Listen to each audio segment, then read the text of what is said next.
Nashik road येथील मध्यवर्ती कारागृहात एक खळबळजनक घटना घडली आहे। लैंगिक अत्याचार प्रकरणी बंदिवान असलेल्या 58 वर्षीय शिवदास भालेराव या कैद्याने आत्महत्या केली आहे।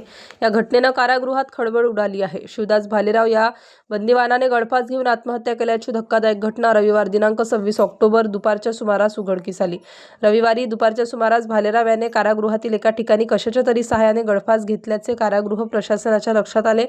घटनेची माहिती मिळताच कारागृहातील पोलीस अंमलदारांनी तातडीने त्यांना खाली उतरवून शासकीय जिल्हा रुग्णालयात 3:15च्या सुमारास दाखल केले।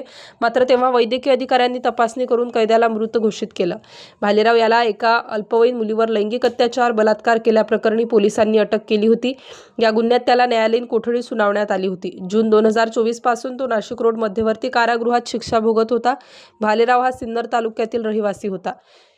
या घटनेची नाशिक रोड पोलीस ठाण्यात अकस्मात मृत्यूची नोंद करण्यात आली आहे। आत्महत्येचे नेमके कारण अद्याप अस्पष्ट आहे। पोलीस आणि कारागृह प्रशासन या प्रकरणाचा सखोल तपास करत आहे। मात्र या घटनेमुळे नाशिक रोड मध्यवर्ती कारागृहात एकच खळबळ उडाली आहे। स्टार न्यूजसाठी मनोज अवचिते, नाशिक।